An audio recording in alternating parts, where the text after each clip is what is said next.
didn't take them, but what, 3 days to take prayer out of the schools. That was it, huh?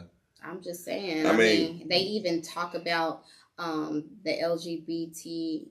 Y'all, please forgive me, okay?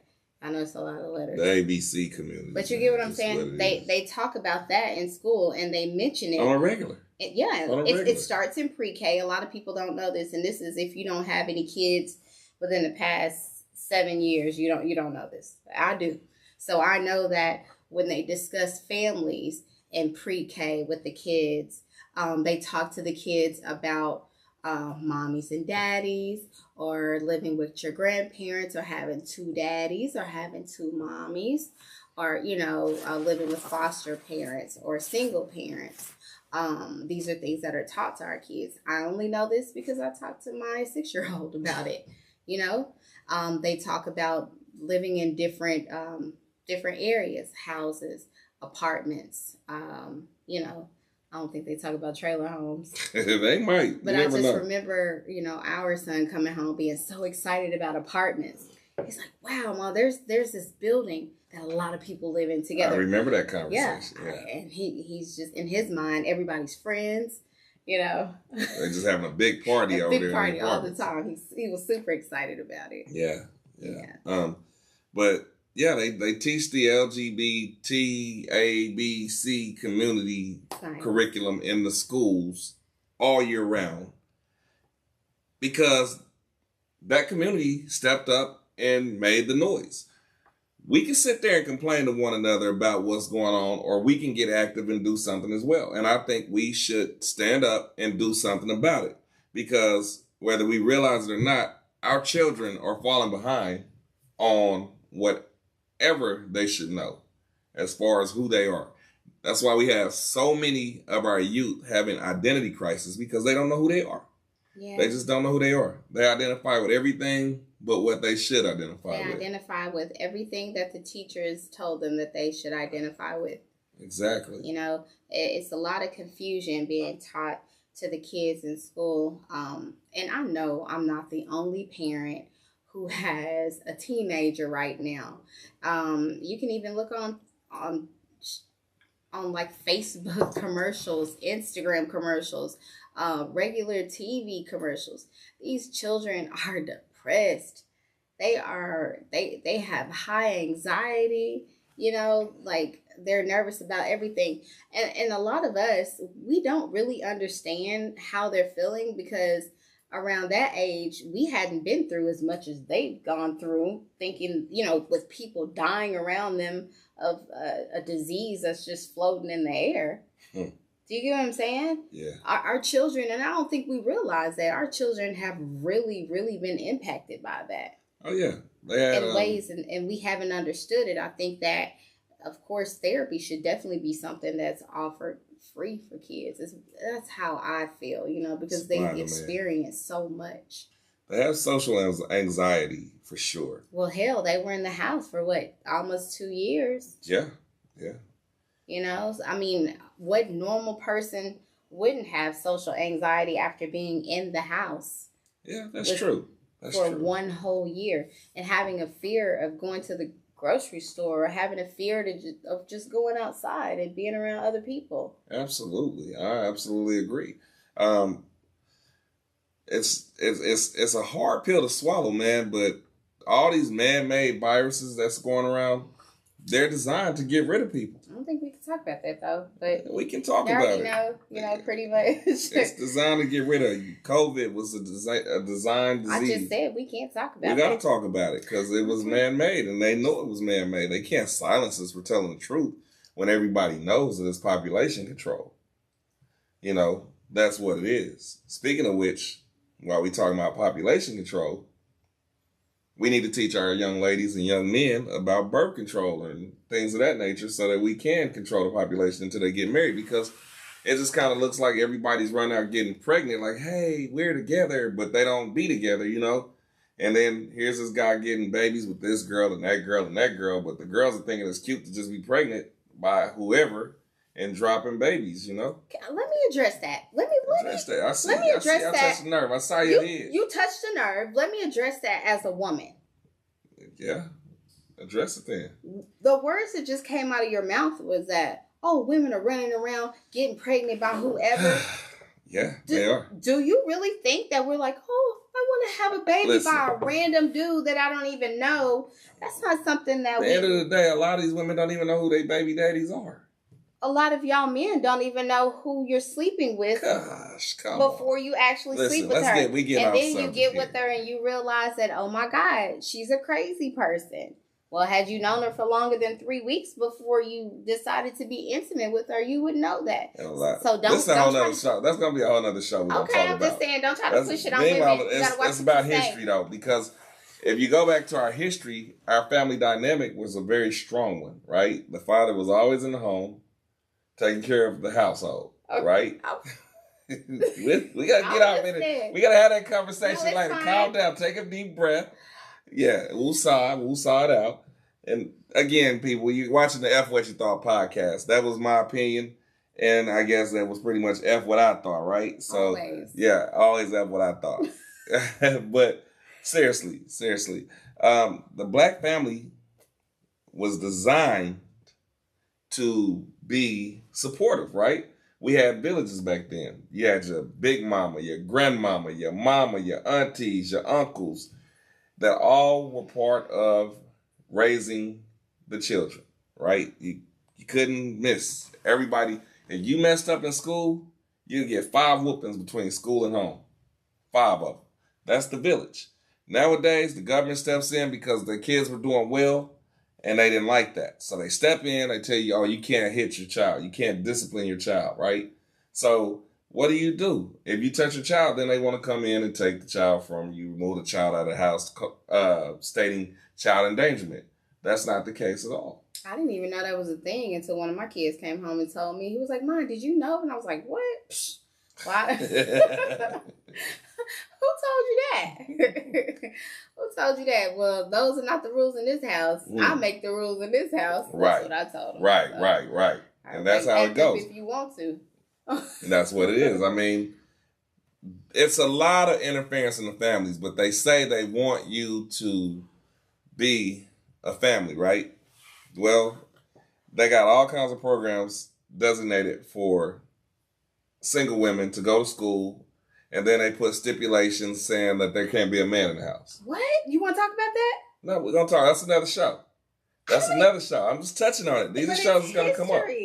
It is history. Okay. Don't skip past it because it's important. You're saying that it's important that you're talking about how there should be a man in the household and how the government says that, hey, I'll take care of you. You don't need a man in the house. It's all about the plantation again. The master taking care of. Don't say master. That's what they would like to be called. Don't do it. They're not my master, but they think they're master. So they saying, we gonna take care of you gals, and y'all gonna do what we say do, right? I'm gonna leave the show if you keep talking. Y'all gonna kick your husbands out of the house, right? So yes, that's important. We have to address that, okay? Because it is more so of, hey, we'll give you food, we'll give you milk for your baby. That's part of the destruction of the black family.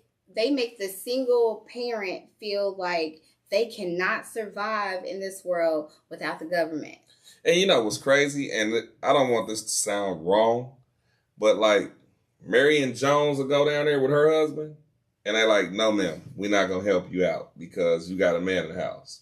But Maria Sanchez and Hector go down there together. Okay. And they going to be quick to go ahead and just throw them all kinds of assistance, even though they're not even legal. Let's talk about that. They can come over here and not be legal. People can come over here without being legal in the United States, right? And get all kinds of assistance. Where here we are born and raised in the country, but we can't get any kind of assistance. Oh, you guys make too much money. Or you guys are married, so you guys got to combine. First of all, just so you know, $120 a month is too much money. That's crazy. But who can survive off $120 a month? And that's the crazy part because, again, Mfume come from Africa. Okay, look. Okay, I'm just saying. Listen, I'm not being racist. I'm just saying. You kind of skating. I'm not racist. But I'm just saying, they come from Africa. People come from Africa. They get a big $250,000 startup package, right? That's why people get business, and then they don't have to pay taxes. Talk about that though, because when they come from another country, I'm sorry, if someone comes from another country and they don't have bad credit, they don't have no credit. They have no credit, right? But they give them a hell of a credit line. You know this, right? But our credit was messed up from our parents from putting our name on what was that, MCI? Yeah, MCI, Southwestern Bell. Southwestern Bell. Jeez, like dang, back when they didn't really care. Though.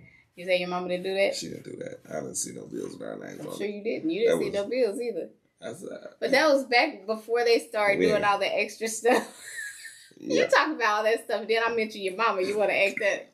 You get born with a social security number, Yeah, but now they, they definitely pay attention to what they're doing. But back in the day, you can use somebody's They got all kinds of ways to ruin us, man. They don't teach you any kind of financial literacy classes in school. Actually, they might now. No, even back, because I think we had financial literacy. We didn't have it in my school. That's what I'm telling you. I had it in the 4th grade. What school did you go to in the 4th grade? I went to school in Carrollton. Oh, okay. So, see, she went to school in the suburbs in Carrollton amongst the lighter complected folks, where I went to school in the hood amongst the darker complected folks. Let's address they didn't teach that. Go to school in the hood. They didn't teach that. You don't know where I went to school at. I know where Carrollton is, but do you know anything about Kansas City? The reason why I went to school in Carrollton was because that was the first place that we went to, coming from Arkansas. So that's just where we lived. We lived in Carrollton. How many times did you call a nigger? A lot. Actually, I was the only black girl. That lets you know that you were in a place. And I had long hair, too. Oh, it was That let you know where you were then, right? They put you in your place. They let you know we teach better here than you will get down there in the city. But you know what? You can say that all day. You can say they teach better, but... It ain't that they teach better, but they afford more opportunities out there. Okay, but here's the thing. I was in the 4th grade learning financial literacy. They taught us how to do stocks and bonds. But look at where, but again, look at where you went to school at. Think about it. History states in this inner city where we live. I was going to tell you, we didn't even celebrate Black History Month, though. I just wanted to mention that. We didn't. I'd rather not celebrate it either. Well, they didn't bring up Black people like we didn't exist. We talked about the French. We talked about the French a lot. Oh, wow. Yeah. Yeah. Well, the crazy part is we shouldn't have a month to celebrate our history. We should celebrate our history all year round. Don't grab my hand no more. We should celebrate all year round. I don't know how you guys feel out there about it, but I feel that we should truly celebrate our heritage all year round. The Asian people celebrate their heritage all year round. The Hispanic people celebrate it all year round. We can. White folks celebrate it all year round. We can. The Muslims celebrate it all year round. Everybody celebrates all around. We can. We just have to decide to do it. When we wake up and say, hey, this is what we are going to decide to do, then and we move towards actually making it happen, then it'll happen. When we work harder and say, hey, I want my kids to learn about more Black people than just Harriet Tubman, Rosa Parks, Frederick Douglass, and Martin Luther King. Because that's it. That's it. Did anybody else learn about anybody else? Or is it just me? It's just you. I mean, Carrollton, like I said, we didn't learn about Black people at all. But it did make me it did make me an individual. Because anyway, I was very inquisitive as a child. So I was asking questions. I was like, I'm asking my Caucasian teachers, so we didn't exist then? That lady told us that we came from monkeys. She said I came from monkeys. Yeah, she told me. She said that Black people came from monkeys, but she didn't say that Caucasian people came from monkeys. She was like, notice how your hair, how your hair is like a monkey. Are you serious? I'm so serious. That lady was horrible. But you know what? Back then, that's when you're supposed to show your ass. I was young, coming in. You saw the girl in Walmart, right? What are you talking about? Showed her ass. She was young too. I was a good kid. I was a very good kid. I did question a lot of things, but like what I'm saying is that if we want things to change in our history, then history is made every day. That means that we need to put forth the effort to make a change. We need to make sure that we teach our children about our history. In school, there is this documentation that the schools will send you, and they'll ask you, hey, is there anything that you don't want us to talk about to your kid? It exists. It's really documentation. I remember you telling me yes. about it. So, like holidays that you don't want your kids to celebrate. So I checked Halloween. I checked Cinco de Mayo.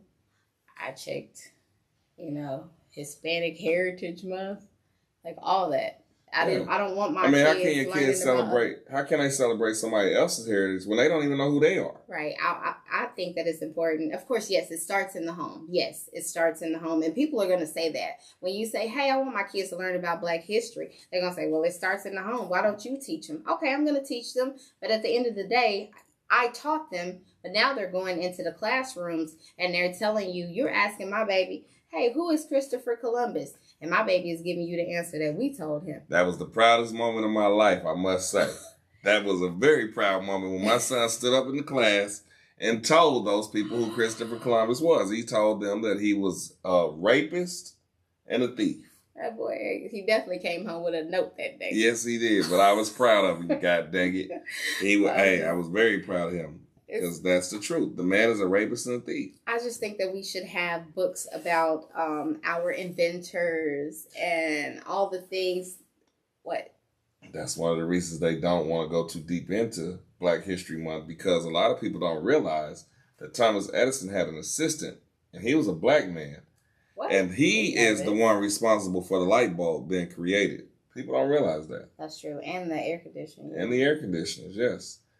Everything that Black men have created was taken from them because of some crazy law. Because of the laws that we weren't seen as humans. Just like if you sorry, that law still exists. Actually, if you look it up, they still do not recognize us as humans. Yes, it's like we're livestock. Yes. Right. So, I think that if we pushed hard enough to get that change, we could. But you know what? We just live our life every day. Well, they make us pay them taxes, don't they?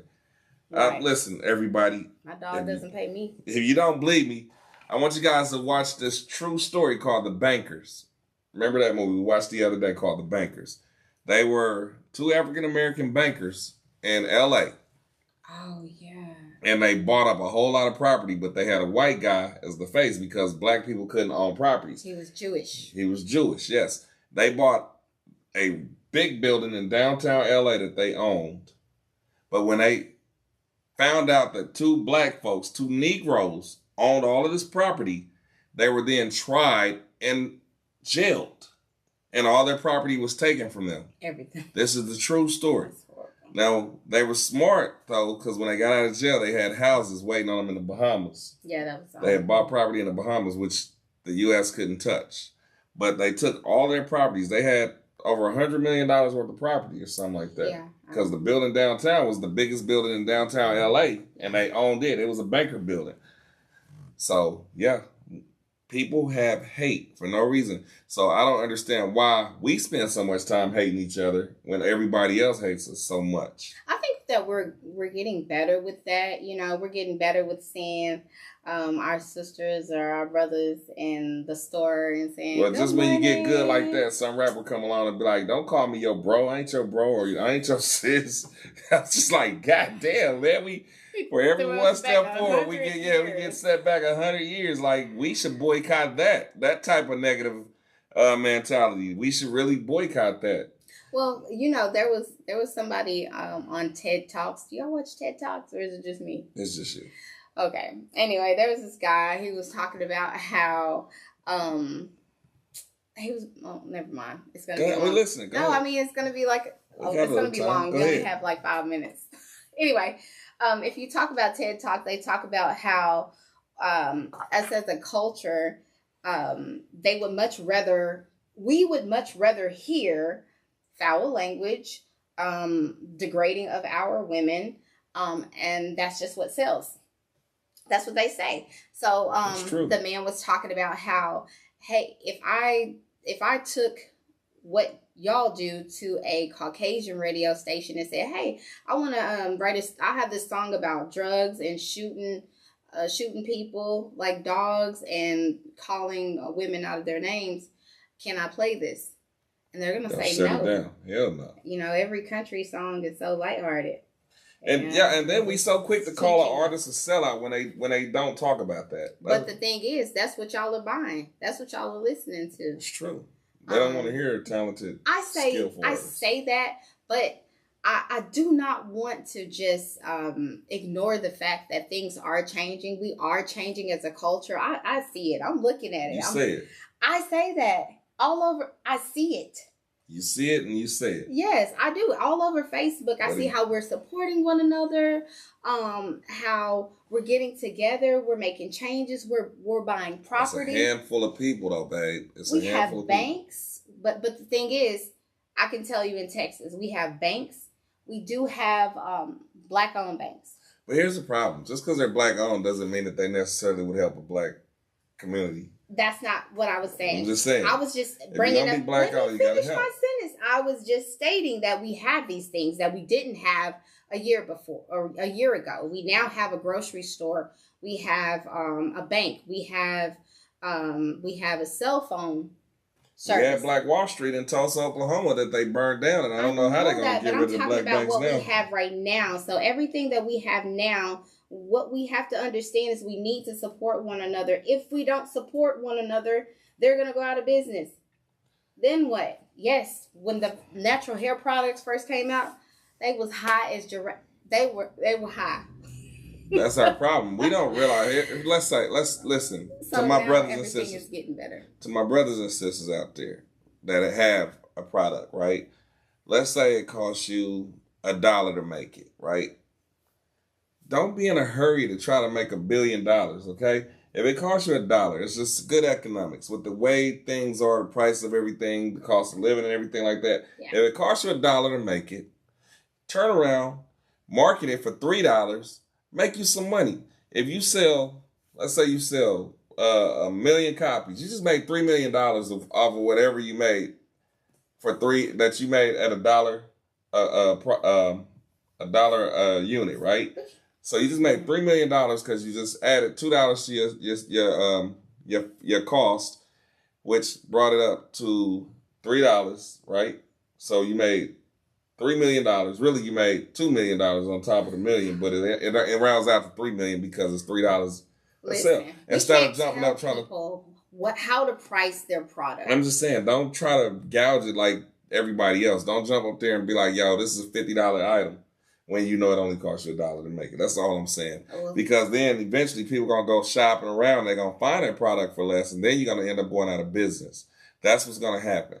So it's best to keep your product affordable for everybody to be able to buy it. Because that's why America's in this situation now with a high cost of living. Because if you really think about it, if they had never realized about supply and demand, they'd be better off. Everybody would be happier because inflation would be down. They wouldn't have to be raising the prices on everything. Yeah, it might cost more because the population's bigger, but that means people are going to spend money, right? So why gouge the price that used to be? I remember when gas was like 10 cents a gallon. I mean, that I'm showing my age. And diesel wasn't even, I don't remember what diesel was, but diesel is now higher than gas. And I'm going to let you guys in on a little secret. It doesn't cost anything to make diesel, okay? It does not, because diesel is a byproduct of gasoline. That is trash. That was what they were throwing away back in the day before diesel motors came out. Now, when they refine gas, diesel's a bonus. And that's the highest fuel on the market. A lot of people don't realize, and I'm just kind of jumping all over the place. You are. Like diamonds. If you put the value of diamonds and gold, right? Well, history would have you know that diamonds and gold came from the continent of Africa, which is the motherland for all things. Well, in Africa, it was so plentiful that it really didn't have a value. It was like tribal markings, tribal jewelry, right? Like you see a lot of tribesmen, they have the big chain, the big gold. I wouldn't even call it a chain. It's like a big gold piece around their neck, like a big ass gold plate with diamonds in it, right? There wasn't no monetary value on that. That was just the way it was. The Europeans came over there. Oh, these are so nice. They put a value on it, and they started bringing it over to America, and they put a hell of a price tag on it. So now everybody's over there fighting for wealth. Like, we know we got the stuff, and that also brought violence to a continent that was ordinarily peaceful, because now they took the resources from Africa and put value on it, which it already had value. It had meaning more so than value, monetary value. It had meaning. Each piece was crafted per tribe. Like, it represented kings and queens, which is what we all are. But now, it's like you can go to any store and pick up a ring. And honestly, the rings that we picking up, not even the best quality, but they putting $5,000, $6,000, $10,000 price tags on these rings. And if you go to like Africa, you can get them for a whole lot less. You probably get them for $1,000. So I'm just filling up my brothers and sisters, letting y'all know this is the life we're living in now. You know, you got anything to add to that? I mean, you said, oh, everything, should be priced and made affordable to everybody or they're going to go out of business. Gucci is not priced for everybody, and Gucci is not going out of business. So I do think, as a small business owner myself, I do think that we should be able to price our product at whatever price that we choose to price it at, because you don't know the work that we put into it, But I get what you're saying. I definitely get what you're saying. But I mean, it kind of hit me a little bit. I'm like, whoa, because, people I'm just always looking for a discount. No. It's not about the discount. I'm saying set the prices that for a price you're where like, you're going to profit. Make it affordable and make a profit, right? You want to make a profit. Yeah. So if you're going to make a profit, like, it really don't cost any more money to make things than it did back in the day. The problem is greed. So with greed, they put a price tag on the materials, because just because you harvested more materials don't mean it's going to cost any more, because people are going to buy. No, because you can take a small shirt and that shirt is going to cost you less to make than a 4X shirt. The 4X shirt is going to cost more because it takes more material to make. But if you think about it, when you harvest it, when you work on it, it's not going to take any more time. Like, it is. The cost of the materials should be the cost of the materials, okay? It's not, if you just kept all the materials from top to the bottom the same price, right? Everybody would be able to afford, because back in the day, they didn't even use money to barter. They bartered their services. I like that. I think that's dope. A bartering service, yeah. I do. That was how wealth was generated. Like, if people owed you favors, you could get anybody in the world to do anything for you, and it was never an argument about it. Yeah. Like, hey, I did this for you. I helped you with your sheep or your cattle. Now I need you to help me build this house. Okay, I got you, brother. Let me get my tools. That's all I'm saying. Money is a made-up thing. Inflation is a made-up cost. But it's very real. Because inflation, they do what they do. Yeah, they have you homeless. You think it's made up until you sleeping on the concrete covered up with a blanket. Brothers and sisters, y'all don't even realize that we were never even meant to pay state taxes or government federal taxes. We were not supposed to do that. Only time you paid taxes was in a time of war, which is why we keep wars going. They should never be able to jail you for taxes. They should never be able to take property for taxes. That's the king's tax. We're not even under the English colony anymore. Again, some of the laws are in place and they shouldn't be in place. They're still there, but they're still there because nobody said, hey, I don't think this should be here anymore. Not enough people said, hey, I don't think this should be here. That law is not even on the books. It's on the books. It's on the books kind of, but it's not. Like, it's in a time of war, you're supposed to pay taxes. It funds the military, right?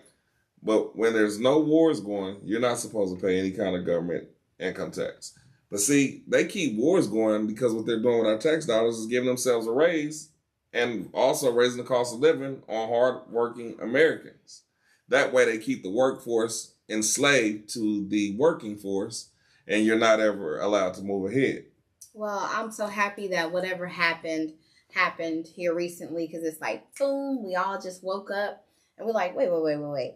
So many people left their jobs. Nah, they smoking weed, baby. That's all. They No, smoking weed. it They was can't like get past a drug it was test. like boom, and we all were like, you know what? Dang, we're pretty talented. I can make more money doing this. Or this is a great idea. We all decided, man, let's jump out of corporate and start our own businesses. You They all know, smoking weed. who's Hey, smoking weed? everybody. That's what I'm saying. Everybody's smoking weed, so they don't want to work. That's why they don't work. You can't work. They got to start their own business, make their own money. If you don't, you're gonna start. That is your opinion. That is not true. Hey, listen, that's it for our show today, everybody. Thank you for tuning in to the F What You Thought podcast. It's F What She Thought all day long, every day. My opinion is the only opinion that matters. Remember that. I'm your host, Larry Gilbert. This is my co-host, Kashonda Gilbert. And this, again, is the F What You Thought podcast, and I appreciate you tuning in. Thank you very much. You got something you want to say? Oh, hey, yo, check out the stage plays and movies that we have on YouTube under the same banner as King Legend Entertainment Group. Our music artists is under King Legend Entertainment Group. Everything is under King Legend Entertainment Group on all media platforms. You got anything you want to say? I mean, since your opinion is the only opinion that matters, I guess I don't have an opinion today, because I'm just the co-host.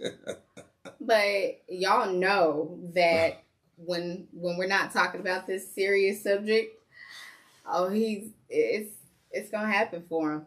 Okay. But yeah, I do want to thank you guys for continuing to support us, to watch our channel. We love to hear your feedback. So make sure you comment. We'll definitely respond back to you, because we love to debate. Yeah, let's talk about it.